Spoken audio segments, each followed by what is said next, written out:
Ngeri, misi balas dendam Gerindra kepada Anies kini mulai berjalan. Melihat dari rekam jejaknya, diketahui Anies berambisi ingin jadi presiden memang sudah sejak lama. Yang mana kala itu, tahun 2013, ia ikut konvensi capres Partai Demokrat.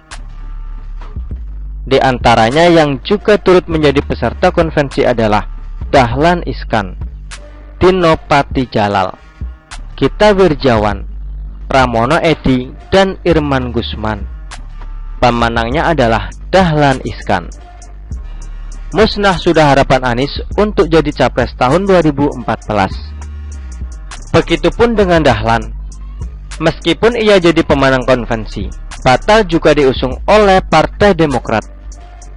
Penyebabnya, partai besutan SBY itu gagal mendapatkan suara 25%, atau gagal mendapatkan kursi di DPR 20%. Jadi, konvensi yang sudah menghabiskan banyak waktu, tenaga, pikiran, dan uang tersebut bisa dibilang hanya sia-sia belaka.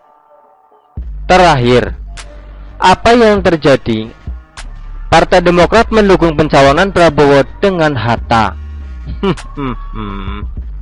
Mirisnya, Anies yang awalnya ingin diusung oleh Partai Demokrat malah jadi jubir lawan capres yang diusung oleh Partai Demokrat. Nah, ketika Anies ikut JK yang waktu itu, yang jadi cawapres Jokowi, ia malah menjelek-jelekkan Prabowo. Ia pernah mengatakan, ada kepentingan asing di balik pencapresan Ketua Umum Partai Gerindra itu. Serta Anies juga pernah menuduh Prabowo didukung oleh mafia. Asik.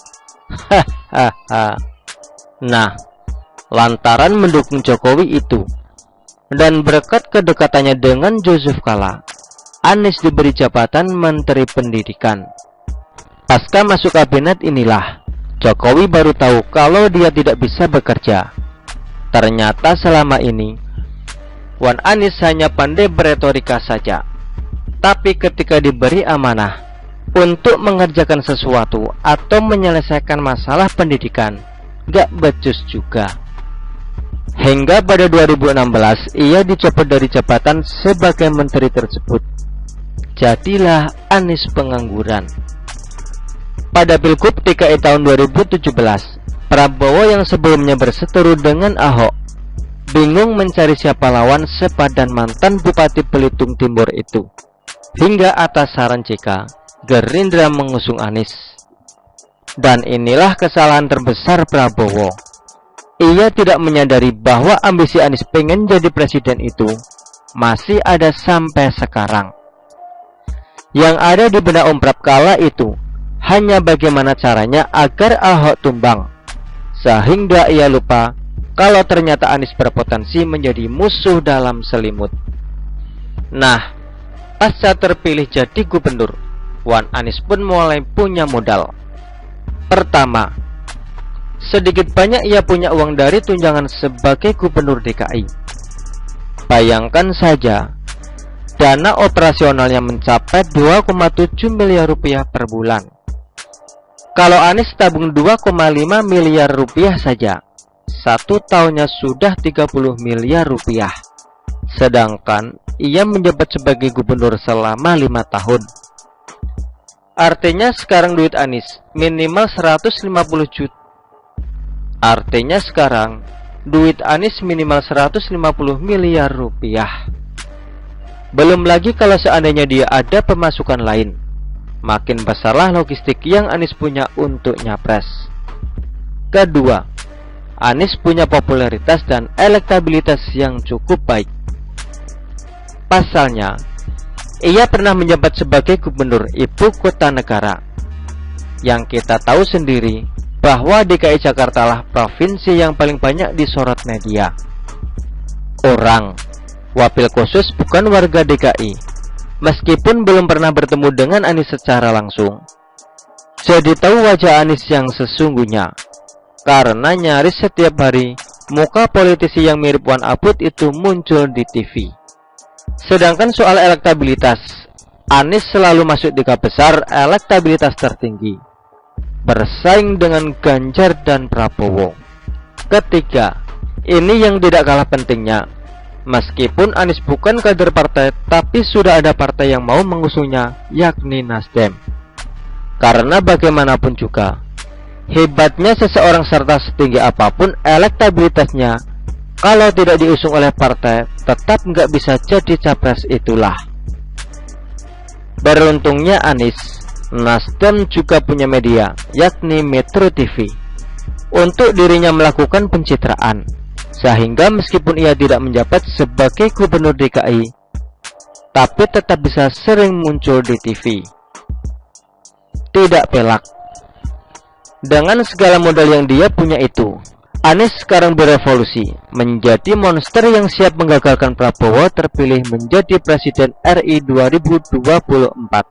Padahal dulu, ia pernah berjanji loh, tidak akan nyapres jika Prabowo jadi capres. Saya tidak ingin menjadi bagian dari orang yang mengkhianati promotornya. Saya tidak ingin menjadi orang yang menjegal promotornya. Pak Prabowo hari ini adalah calon presiden dari Partai Gerindra. Saya sampaikan berkali-kali bahwa saya tidak ingin menjegal Prabowo. Saya tidak mau menjadi orang yang dibawa untuk berhadapan dengan Prabowo dan menghentikan Pak Prabowo, ujar Wan Anies waktu itu dengan nada seperti tanpa bersalah.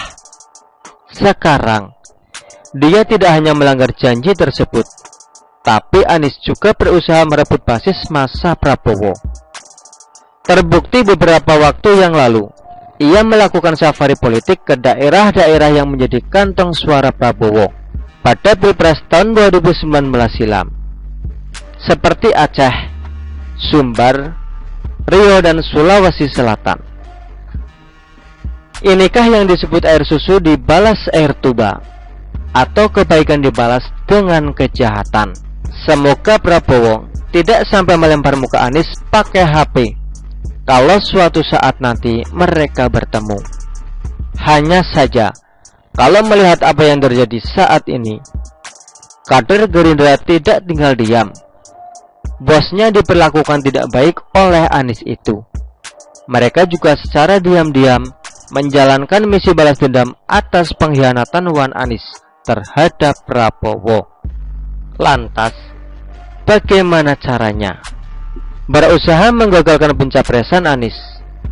Sebagaimana kita ketahui, bahwa akhir-akhir ini Gerindra berusaha untuk mengajak PKS berkoalisi lagi, seperti yang diungkapkan oleh Wakil Ketua Umum partai itu, Fadlizon, beberapa waktu yang lalu.